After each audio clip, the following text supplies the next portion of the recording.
Tell the one of my first, it was not my first memory, but among the first of them, my most important memory was my mother said to me this night, it was turning dark. She says, Robert, come and see us. You'll never see it again. We go outside. No, but you've got to mind, this is the wartime. Everything's blacked out. And every house in Northville had a light on them, hanging outside. End of the war. And everybody hang a lantern outside. Says they all had lanterns because you used the lantern at night going into the byre to feed the cow and do this and do the next. And they put a huge bonfire on the head of Heftigert. And he was only about 2 or 3 days afterwards. He was lit. Mind that things. Mind another thing. We had to carry a square cardboard box with the gas mask in him. We had to take him to the school every day and take him home every night. And our teacher, she made us all go for a walk wearing them. She walked us from the school to Stifler and back, which I'd say would be half a mile. And you can't breathe through your mask. You're meant to sit at the corner while the fumes goes by, and you're not meant to walk with the bloody things. But we had to do it. There were plenty of stuff lying around after the war, plenty of explosives. There were a corrugated iron toilet on the pier at Clark's. We blew him clean off of the fish there and the grits stand below him. They weren't replaced. Because I was one that was always working with that. And since the Gert hut used to be done here, that was the stop of the chairman's lawn to stop them from coming along this road either way. And the Gert hut done here. Just doing the corner of the park, and just doing the under room. And he was there all the war, like. Anyhow, they didn't keep the ammunition in, they kept it up here. And I mean, as a young boy going out with the machine guns and all standing at the porch. I mind one Sunday morning, a fellow crawling over the ground there, shooting dukes, there were dukes in there, and Daddy should grab at the machine gun, she took it in the air and the dukes lifted again. There were parents who used to appear occasionally, relations with them, you couldn't say I mean. But a lot of the parents should get down there and play them. I mean, that was just, you don't meet up down there. I did play down there, yes, but not as much as they did in later years. Because we had to work more. That was the whole thing.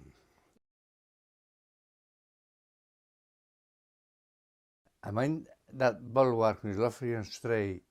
I mean, the boat called the Innovator, she belonged to Jimmy Spence. And all through the war, he was running shingling that around for the forces. He made a fortune out of it, I think, but that's good on him. Stayed now anyhow. This boat came in and get to the bulwark, and they unloaded wood. They were about it for Sullenville. And that's what Bigot, there were 3 houses in Northville Bigot out of that wood. They were actually army huts originally. Then see between the bulwark and the smithy, there were noosts. And we didn't have noosts there, but we used the Kirkebuster noost. That was Mammy's fox noost. I did have one that was up yonder on the night green for a while, but that was a bigger boat, and so I took her up there to do repair work. But usually we should keep them at Seafield. They'd watch on Saturday, they'd seen 4 or 5 boats going here, going shopping. Sunday morning, they'd see 2 or 3 boats going to the kirk in mid-year. Not that I ever did with the kirk since, but never mind. But no, we were lucky. Daddy had a car most of, not maybe all the time, but most of the time. And then when I come old enough to cycle a pushbike, I get around and got things with the pushbike. And then another thing they used to see too was maybe 2 or 3 boats going out some night out of here. And when the birds was nesting, in the house, you see, and clean all the birds' mouse eggs. He'd come back with buckets of mouse eggs. And that was, I mind that. I hated mouse eggs. I don't like duck's eggs even. Any that birds is in the do the sea, I don't like their eggs. Oh yeah, we used to go after the lots every in summer, well, spring of the year especially, they're going off twice a week maybe sometimes. You're not deep freezers then, so can do stand on a barrel and take a fire shovel and paddle yourself around the pier. Yeah. The one man I'm saying who could do that, and that was that same Pidlam. He practiced and nobody ever kent he was doing it. He practiced and practiced and practiced on that. And he would screw himself down to the barrel some way, and then he would paddle. And he'd go right around the pier. And I never seen that barrel capsized on him. I thought he had stones in it for ballast. And we checked it when he came out of it. There were no stones in it. I've tried it, but I always ended up getting socket. Uncle John used to park, and old Onderbroen van Basta, he used to go over the horse and cart, and he used to back the cart down the pier, and then take the horse out of the cart, and take her up and bend her somewhere where she could eat. And then he would come back and he'd stand there and park all day, fill the cart. It was good. In 1940, maybe I'll pick 8, just grab 8 for there. They were fed up with the regatta spinnen as they were, and they had a floodboat race. And you were allowed to race the motorboat too, providing the engine was sealed, they couldn't start, and there were sails on it. And I might be wrong here, but I seem to think that there were 11 boats in it. I mean, I mind 2 or 3 of the motorboats being in it, and they were, Clark's had a flatboat, Robbie Smith's had a flatboat, and Lynx's had a flatboat. So that was 3 flatboats at gate. And they were just big old boats at gate. It was fun. She's the Smeddy, was a Smeddy. I mean, that was the youngest, was the actual Smeddy, and that's how it got its name. Been Foxton and all my minding. It's the squantest house I ever wrote on. John is bigger the piece on this end of him. That wasn't there, all was there was a shade thing. And that shade had a chimney on him, but the chimney was been knocked down a lot, and that was the actual Smeddy. But if you look on the old charts, the well at the Smeddy is marked especially, and there's a well out by it was marked. That was government wells, and that was for ships coming in and getting water for if they had day. Because there are government anchorage just inside the head, you know, and I think that you can't get to that now for a mussel ram. They were all left in. Yeah, and there one there that I bet you would never recognise was a house. There, old Mary Spence, she had the one nearest the big house, and it was just a pretty room down the stairs, and the stairs that get up yonder, and a room up the stairs, and the room was narrow as this. There was just no size of a place. I was headed, if you look at the back of that house, you'll see a tree growing, a great big tree now. Well, he didn't used to be much higher as this room. And the reason she had that tree was she had done with netting wire both sides, and then ordinary net putting over the top on. The netting wire was 2 stories high, you know what I mean? And it was this goddamn Polly she had, the parrot. And she would take him out there in his cage on a fine day. And the bastard never fled anyhow. He was over 100 years old, he said. And the man had bagged the Smeddy, no, the Smeddy, the noose halfway up the King's Road. The man had bagged that was house. He bowled him, I think. I'm not sure on that. But he came home to sailing. He was a captain. And he had this parrot. And he died, and Mary was left to look after the parrot. And we used to go down at night. I always went there, and she would be sitting at the windows there, and she would be sitting, Polly was hanging there. She would be going, Polly can dance, and Polly can sing, Polly can do the hill and fling. And then she would say, dance, Polly, dance. He neither squawked nor did he dance. You got the big house. Then the other side of him, again, that house was afore I mind. They used to have dancers in there, and there was a pretty low roof. And I mind it with no roof as a barn. And that was a young wood can up with the elevator, and that's what they did that up with, that house. She's chimneys, but the first times I mind him, he actually bed in Port Henry. That house is not there now. And then they moved into Ansley, and then they did up yon house and they moved yonder. I mind them moving around. And then at the other side of the deck yonder, there was a hut, a wooden hut, not a very big one, and Williamson used that for making batteries. And he made batteries when he left here afore us. And he made batteries here. And that's what he said to me one day. He said, Robert, the Queenstown quarry up by yonder, by the house? And I says, yes. He says, try never and dig there. And I says, why? And he said, there are thin glass bottles there, and it's full of acid. I says, yeah, he says, the stuff you make batteries out of. So that's still buried over yonder. In front of Jimmy Nesbitt's house, that wasn't a house then. But he wasn't a big hut. And Wally wrote there, and he used to church up. And that's something I often wonder. He used to church up accumulators to fall. Well, he had no engine there, he had no bugger also, to the best of my knowledge. So how the hell did he church them up? There were no windmill, there were no... He must have had somewhere I don't care about.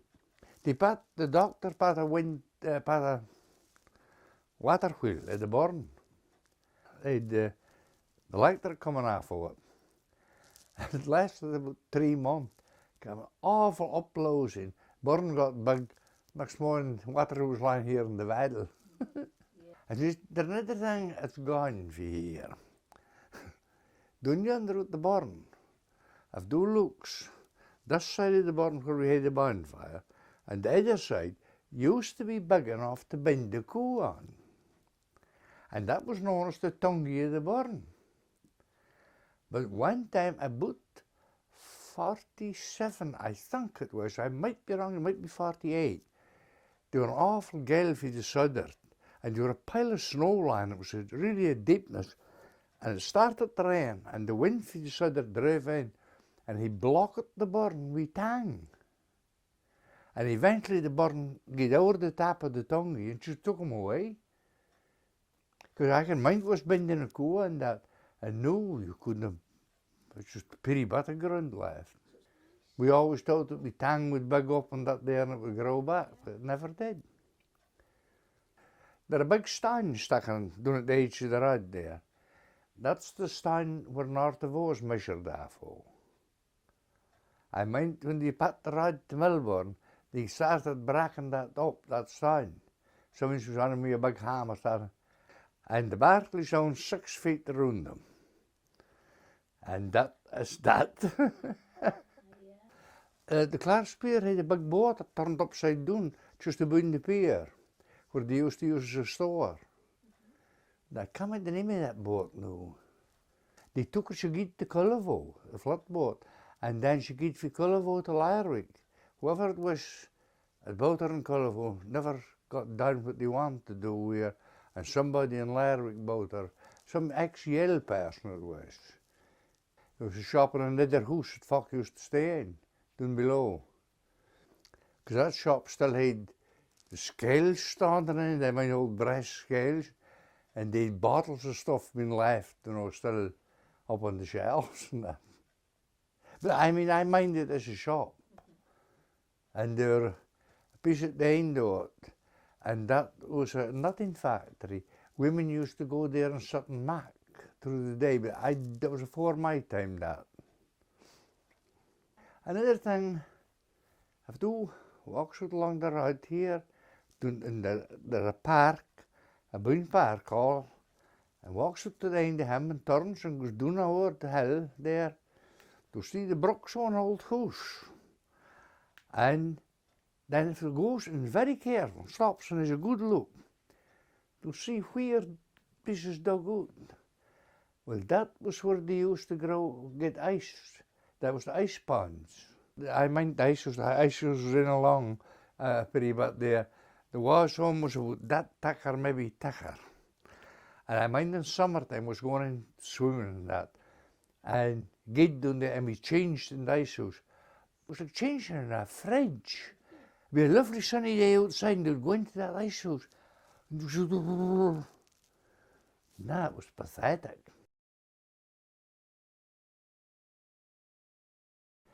Peterson's wife was here at first, his truth wife, and then she left. I mean, she was a big help to the place because she was more or less a professional piano player, and she took us for classes to learn to play, and that. And I mean, at the concerts, them here concert here, I was no age and did this better concert thing. And she was she was organised it and that, she was involved with a lot of things. Now, I can tell you, Dr. Brooker's first job here, that's something that I know.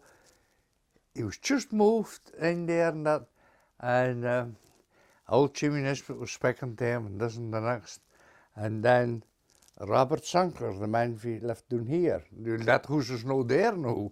Lived there, came down to Seafield, and he was trying to get a hold of somebody, I can't mind who. And he says, no, he says, me cow was coughed, and she's coughed her insides out too. And Brooker says, go back, get a cloth, keep the insides clean as much as you can, and I'll be up there in 2 minutes. He get up there, and he got the insides put them back in her. And the cow was perfectly all right after that. Then he got that done and sorted the cough out to her.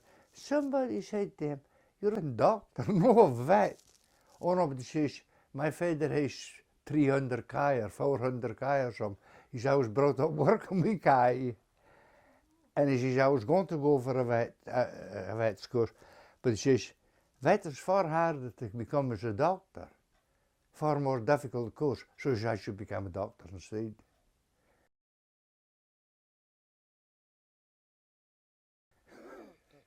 So he's a handy person to hear. Well, our dog kind of smashed up like a fellow ran over with a motorbike, and we took the dog to him, and he sorted everything like that out.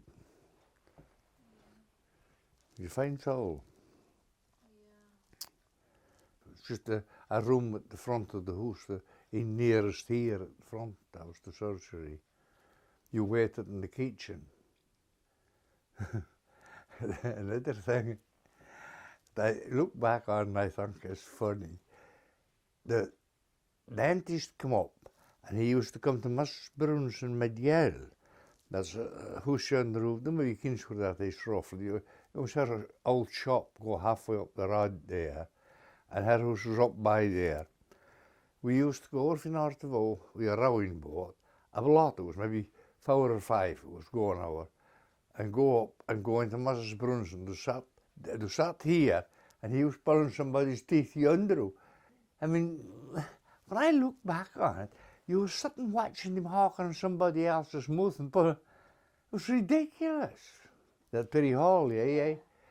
I mind that's the last time it was done up, putting a felt on the roof. I'd been maybe, I'll say 9 or 10, because the head was youngins working too, and we'd roll out the felt and get it all straightened out and put it up to them and roll it out on the roof and this. And we did all that. And the roof felt it, the roof put some new wood in them too. And then they turned to it night times and painted the inside of them. It was all painted and done up. But the best sledging place here was 1947 snow. It was a terrible snow. And we could sledge up yonder, down by the side of the house, to go over the top of every fence, right down and go right to the sea. I mean, it was lovely sledging down, but getting back up was a bastard. Yeah. But we used to sledge for Geerders, right down. And that was a good sledge run that. But the problem there was that somebody never made the corner and they ran into the back of the house and half killed themselves. And so that, they kind of tried to stop us from doing that. They failed, but they tried.